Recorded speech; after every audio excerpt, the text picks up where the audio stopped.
Hello అండి అందరికీ welcome to my channel. నేను మీ సౌజన్య, పేరెంటింగ్ కోచ్. ఒక ఇంపార్టెంట్ విషయం చెప్పాలని వచ్చాను. అదేనండి మన ఆపరేషన్ సింధూర్ గురించి. నిన్న నైట్ ఏమైందో మనందరికీ తెలుసు కదా. అదేంటంటే మన ఇండియన్ ఆర్మీ 9 ప్లేసెస్ లో ఎయిర్ స్ట్రైక్స్ అనేది చేసింది. ఒక విధంగా చెప్పాలి అంటే నిన్ననే మన యుద్ధం అనేది స్టార్ట్ అయిపోయింది. అందరూ కూడా జాగ్రత్త పడాలి అని నేను ఈ వీడియో చేస్తున్నాను. మీరు చేయాల్సింది ఒకటే, ఈ వీడియో వీలైనంత మందికి షేర్ చేయండి, వాళ్ళకు కూడా హెల్ప్ అవుతుంది. మరి వీడియోలోకి వెళ్తే, ఒకవేళ అంటే ఇండియా మీద పాకిస్తాన్ అటాక్ చేయకపోవచ్చు, కానీ వాళ్ళ విషయం మనకు తెలిసిందే కదా. అందుకే మనం జాగ్రత్తగా ఉండడంలో తప్పు లేదు. అలాగే May 7 and 8 కి మాక్ డ్రిల్స్ అనేది స్టార్ట్ అయింది. మరి ఇది ఎలా చేయాలో క్లియర్ గా ఎక్స్ప్లెయిన్ చేస్తాను, జాగ్రత్తగా వినండి. చాలా ఇంపార్టెంట్. మీకు నాకు అన్ని తెలుసు అని లైట్ తీసుకోకండి. ఫస్ట్ మనకి ఈ ఎయిర్ రైడ్ సైరన్ అనేది మోగుతుంది. అది ఇలా ఉంటుందన్నమాట.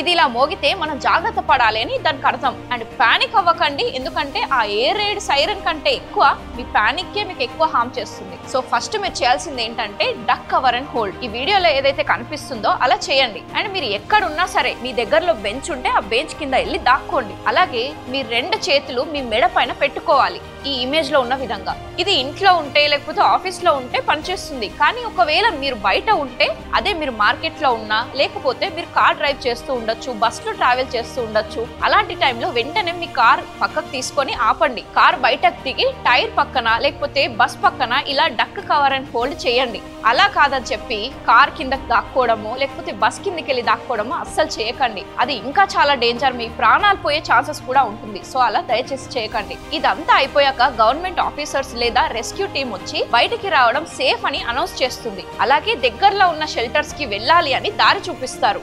అప్పుడు వెంటనే బయటకి వెళ్ళండి. అండ్ అప్పుడు ఎవరైనా ఇంజర్డ్ ఉన్నా కూడా వాళ్ళకి హెల్ప్ చేయండి దయచేసి. సో ఇది మార్నింగ్ టైంలో సైరన్ మోగితే ఇలా చేయాలి. కానీ ఒకవేళ నైట్ జరిగితే ఏం చేయాలి? మరి ఫస్ట్ మీ లైట్స్ అనేటివి అన్ని కూడా ఆఫ్ చేయండి. ఒక్క లైట్ కూడా ఆన్ లో ఉండకూడదు. ఎందుకు అనంటే పాకిస్తాన్ వాళ్ళు ఒకవేళ ఎయిర్ రైడ్ చేస్తే వాళ్ళకి ఏం అర్థమవుతుంది, ఇక్కడ సిటీ లేదు, ఖాళీ ప్లేస్ ఉందని అనుకుంటారు. మన ఇండియా మీద అంత ఈజీగా అటాక్ చేయలేరు. బట్ ఒకవేళ జరగరాంది ఏమైనా జరిగితే ముందే జాగ్రత్త పడాలి అని అంతే. అలాగే మీ పిల్లలకి కూడా ఇది నేర్పించండి. ఏమైనా అయితే ఇలాంటి సైరన్ మోగుతుంది, అప్పుడు ఇలా చేయాలి అనేది వాళ్ళకి కూడా చెప్పండి. అంతేగాని మీరు భయపడిపోయి వాళ్ళని భయపెడితే ఏం లాభం చెప్పండి. వాళ్ళకి దాని గురించి ఎక్స్ప్లెయిన్ చేయండి. అండ్ ఒకవేళ మీరున్న ప్లేస్ లో యుద్ధం అనేది జరుగుతుంది అనుకోండి, ఇలాంటి జాగ్రత్తలను పాటించడం మాత్రం అస్సలు మర్చిపోకండి. మీ ఇంట్లో టేబుల్ కింద డక్, కవర్ అండ్ హోల్డ్ ని ఫాలో అవ్వండి. లేదా ఎవరైనా ఆఫీసర్స్ వచ్చి దగ్గరలో ఉన్న షెల్టర్ కి వెళ్ళండి అని అనౌన్స్ చేస్తే అక్కడికి వెళ్ళిపోండి. జాగ్రత్తగా ఉండండి. సో లాస్ట్ ఒకటే చెప్పాలనుకుంటున్నాను, ఒకవేళ మీ పిల్లలు అమ్మ, నాన్న ఈ వార్ అంటే ఏంటి, అందరు దీని గురించే మాట్లాడుతున్నారు అని అన్నప్పుడు వాళ్ళ నోర్లు మూసేయకుండా, నీకు అవసరం లేదు, నువ్వు వెళ్ళి చదువుకోపో, నువ్వు పని చూసుకోపో అని క్వశ్చన్స్ వేయకుండా అసలు వాళ్ళకేం తెలుసు వార్ గురించి అని అడగండి. అప్పుడు వాళ్ళకి తెలిసింది ఏమైనా ఉంటే ఎక్స్ప్లెయిన్ చేస్తారు. లేదు వాళ్ళకి వార్ గురించి ఏం తెలీదు, ఇండియా పాకిస్తాన్ గురించి ఈ గొడవలన్నిటి తెలియదు అని అనుకుంటే మీరు కూల్గా ఎక్స్ప్లెయిన్ చేయండి.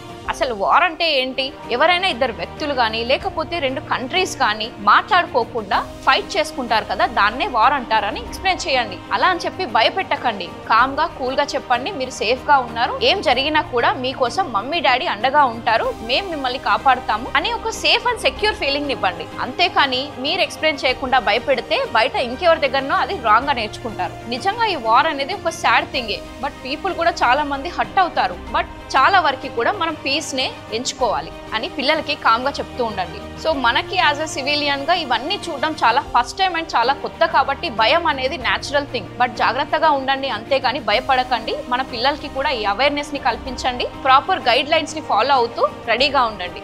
సోషల్ మీడియాలో వచ్చే ఫేక్ న్యూసెస్ అన్ని కూడా పట్టించుకోకండి. వీలైనంత వరకు మన ఇండియన్ ఆర్మీ మనకు హెల్ప్ చేయాలని ట్రై చేస్తుంది. ఒకవేళ మీ ఇంటి దగ్గరలో లేకపోతే మీ కాలనీలో మీకు ఎక్కడైనా వెళ్ళినప్పుడు ఇండియన్ ట్రక్స్ కానీ ఇండియన్ వ్యాన్స్ కానీ ఇలా వెళ్ళినప్పుడు సోషల్ మీడియాలో దాని పిక్చర్స్ కానీ వీడియోస్ కానీ పోస్ట్ చేయకండి. ఎందుకంటే ఈ వీడియోలు చూసి పాకిస్తాన్ వాళ్ళు అలర్ట్ అయ్యే ఛాన్సెస్ ఉంటాయి. వాళ్ళకి ఇన్ఫర్మేషన్ వెళ్తుంది కానీ మనకి ఏం యూజ్ అవ్వదు. అందుకే దయచేసి అలాంటి వీడియోస్ పోస్టులన్నీ కూడా పెట్టకండి. ఏమున్నా సరే మన ఇండియన్ ఆర్మీ మనకుంది, మన ఇండియన్ గవర్నమెంట్ అనేది మన కోసం సపోర్ట్ చేస్తుంది. సో చూసారు కదా, ఈ వీడియో మీరు చూస్తున్న ఒక్కరి కోసం చేయట్లేదు, మన ఇండియన్స్ అందరికీ కూడా చేస్తున్నాం. కాబట్టి ప్రతి ఒక్క ఇండియన్ ఈ వీడియో చూసి జాగ్రత్త పడతారు. That's why please share this video, spread this awareness. అలాగే ఇలాంటి అప్డేట్స్ కోసం మన ఛానల్ ని సబ్స్క్రైబ్ చేసుకోవడం మాత్రం మర్చిపోకండి. ఇంకో హెల్ప్ఫుల్ వీడియోతో మళ్ళీ కలుద్దాం. నేను మీ సౌజన్య, సైనింగ్ ఆఫ్. జై హింద్.